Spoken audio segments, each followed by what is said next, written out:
Star Wars came out when I was 7, and actually you'll find a lot of astronomers are actually inspired by science fiction. So I was always interested in science, and I thought I wanted to be an astronaut because then you get to go to space. And when I got to about 10 or 12, I started realizing you don't actually go that very far as an astronaut, really into space. And then from there, I became interested in looking at the stars rather than going to the stars. And it was up and down from there. I don't know. There were, so I definitely, at sort of age 13 or 14, I read a book, got out from a library, on black holes. And that was really exciting because what was great about that is I could understand it with just the science I knew at that point at some level, and that gave me a really direct connection. But I have to admit, I went through a phase where I going to university as an undergrad and feeling, wow, there's a lot of smart people in the world. I'm not sure I can be an astrophysicist because you have to be really, really smart, right? At least that's what I thought. So it wasn't like I'm going to be an astronomer, decided at age 13, and it was straight there. But when did you realize you could be an astronomer if you were scared initially? Yeah. That was as an undergrad. I took a summer undergrad experience during the summer doing research, and I actually met some astronomers and worked with astronomers. And I was sitting and sharing an office with graduate students. So actually the idea of going and getting a PhD was a big barrier because I thought you had to be a genius to even do that. And I met my fellow astronomy graduate students there, and they were not geniuses. They were just like me. And so that made me realize I could do it. And that was the last year of undergrad. Did you have a telescope as a kid? You know, I didn't. I was always interested in the theoretical side. So I did, at one point I tried to teach myself the constellations and learn a little more about observations, but it never really stuck. And that's even true now. So I don't have a telescope now. I don't know how to operate a telescope. I know a couple of constellations, but I'm really more interested in how the universe works. This is I believe it's a NASA's artist impression of the Milky Way. So you can imagine the sun would sit about here in our galaxy, sort of halfway out. It's not close to the center and it's not near the edge. And you can see the beautiful spiral arms and the dust lanes. And it really gives you this impression of the stars. Remember, they're moving about 200 kilometers per second around the galaxy. And the sun, for example, starting about here, it's moving 200 kilometers per second, so incredibly fast. But it takes 250 million years to go once around. And if you looked at this galaxy edge on, it would be like a flying saucer. The way astronomy works, when you want to get observations, you're using cutting edge instruments. You have to share them, and they're built either by private foundations who have lots of money or by the government. And so the way you get time on a telescope at research level is you make a proposal to get time on a telescope. So when I started graduate school, you would still make proposals to get time on telescopes, and you would go to the telescopes to do the research. You wouldn't look through the telescope, but you'd be in the telescope control room, and you'd be taking data. So there still could be those moments of discovery where you get data through the telescope and your instrument, and you look at it for the first time on the computer and you see something stunning. But even in the last 30 years, there's been an evolution, and now a lot of the science is done through surveys, and the telescopes have got even more expensive and more sophisticated. Plus, the Ethernet has taken off, and there's email and the web to communicate by. So a lot of work done in science today is through surveys that someone else takes, and then you just use the data. Or it's remote observing. So you still make a proposal, but you don't actually go to the telescope. So if I give a kind of silly example, the Hubble Space Telescope, you don't go to the Hubble Space Telescope, but you do make observing proposals to NASA, and they'll take the data and give you the data. Do you physically go someplace to get the data? Or No. I mean, it's all just coming to you? It just comes You don't to leave you. your house or No. office? Yes, exactly. You said stunning. What is the most stunning moment you've had as an astronomer by looking at data. Right. So there are different types of stunning. One is being in the field when there's a fundamental shift in the field.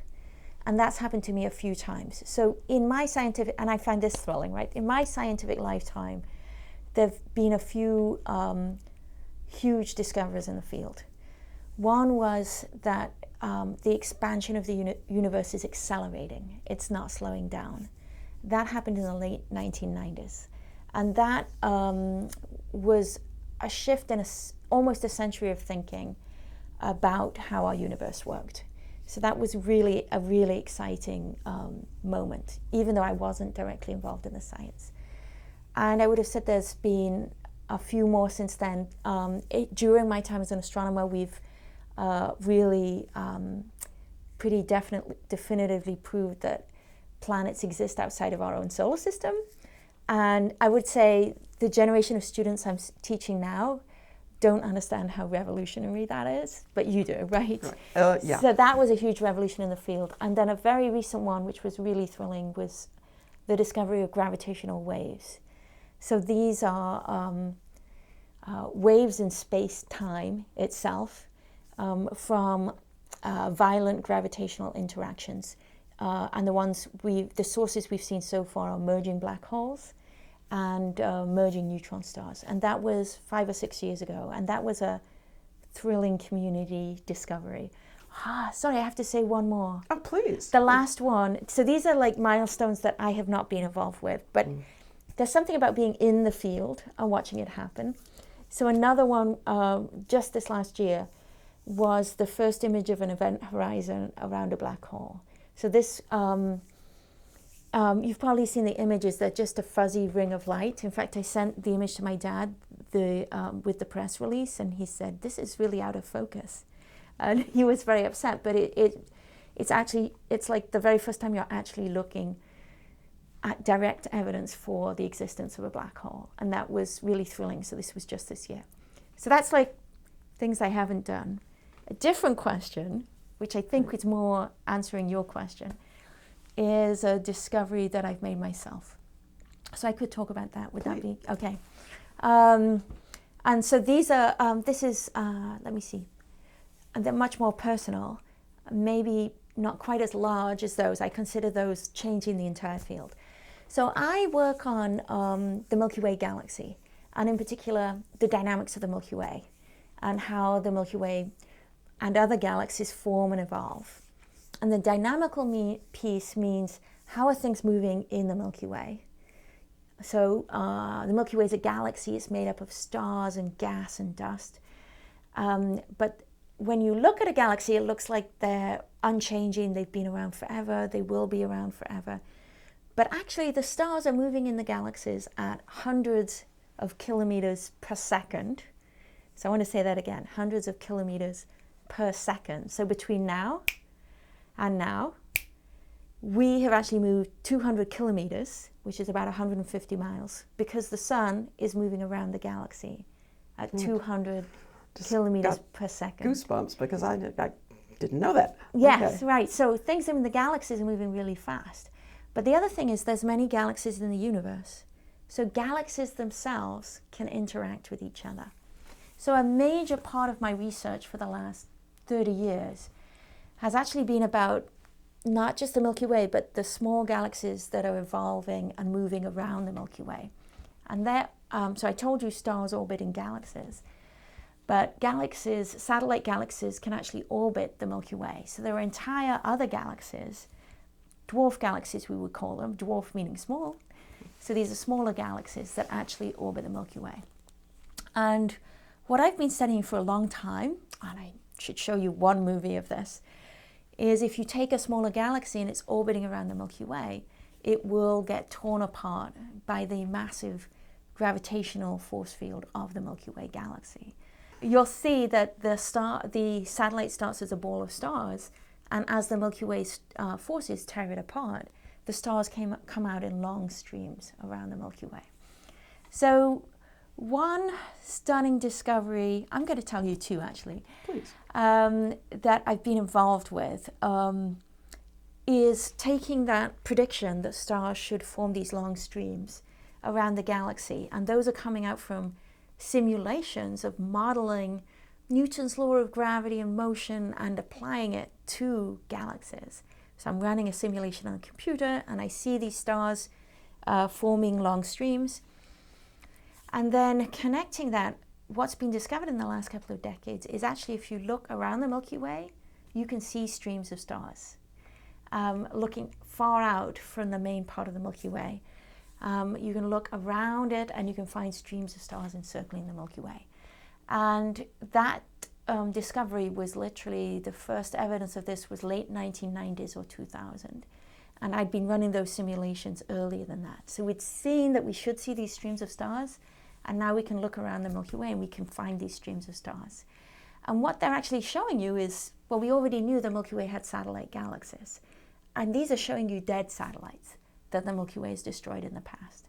So this is a really fun discovery to be part of, because it is a bit of a paradigm shift on a smaller scale, from just thinking about, oh, here we are in the Milky Way, oh, and maybe there are satellite galaxies, to actually saying, oh, the Milky Way ate that one, and now it's like this stream of stars. So if there are beings on the planets around those stars, are they okay? Yes. The scale of the point here is the stars are tiny compared to galaxies. So we like to think of our sun as enormous, right, compared to the Earth. In fact, to give you a sense, you can fit about 1 million Earths inside the sun. So the sun is huge compared to the Earth is huge compared to us. But the distance between the sun and the next nearest star is huge compared to the sun itself. So if the sun was the size of an orange, the next nearest star would be in Houston. So there's huge amounts of space between the stars. So when this dwarf galaxy, which has many stars in it, all separated by huge distances, when that's torn apart, the solar systems around those stars just go along with their star. They're not torn apart as well. I feel better. Yes. One of the more recent thrilling discoveries that's part of my active research now is kind of the opposite of the Milky Way tearing apart the satellite galaxy. Recently, with better data, it's become really apparent that the Milky Way is being influenced by its satellite galaxies. And we can actually see the Milky Way flopping up and down in response to the satellite galaxy hitting it, gravitationally hitting it, not literally slamming into it. The Milky Way is eating satellite galaxies, but they're giving as good as they get. Not quite, because they are being torn apart. The Milky Way is being shaken by those galaxies at the same time. Yeah. Any guess how many stars and planets are in the Milky Way? Yeah, we think of order 100 billion stars.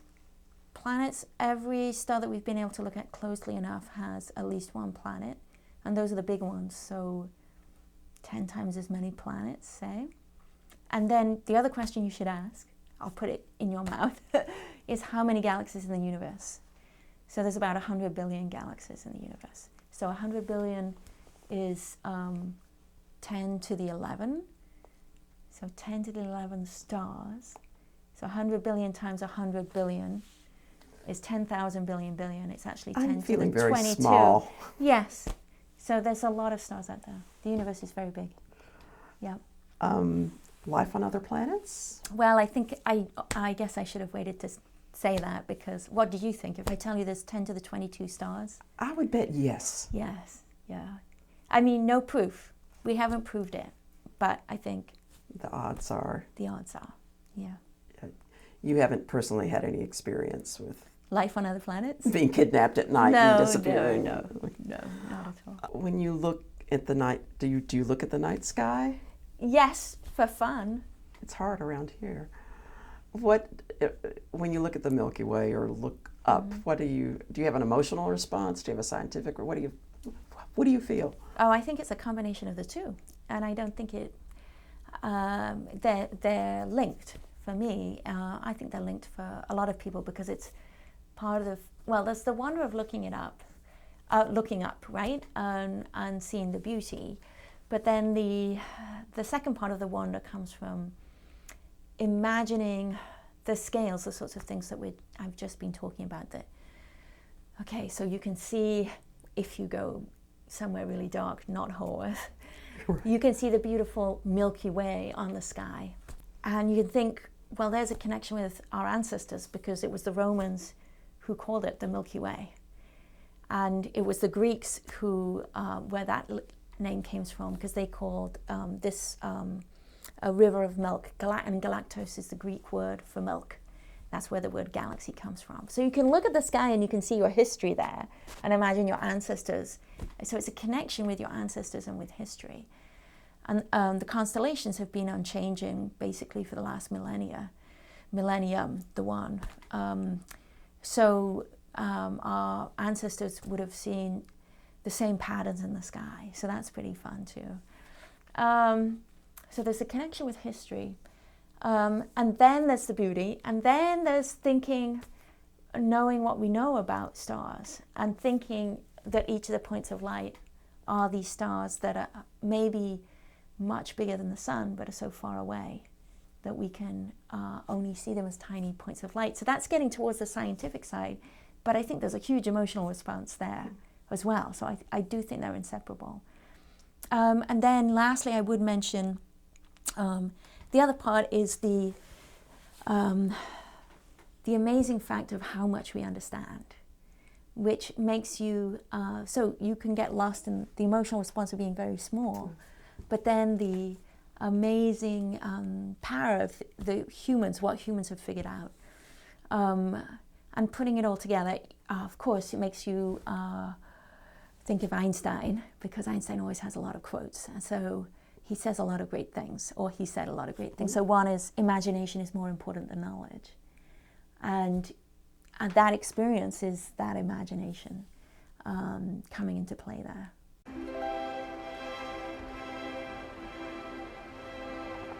Do we have to worry about the sun exploding anytime soon? No, that's about 4 or 5 billion years or so. We'll do ourselves in before we Yes, exactly. have to worry about that. Exactly.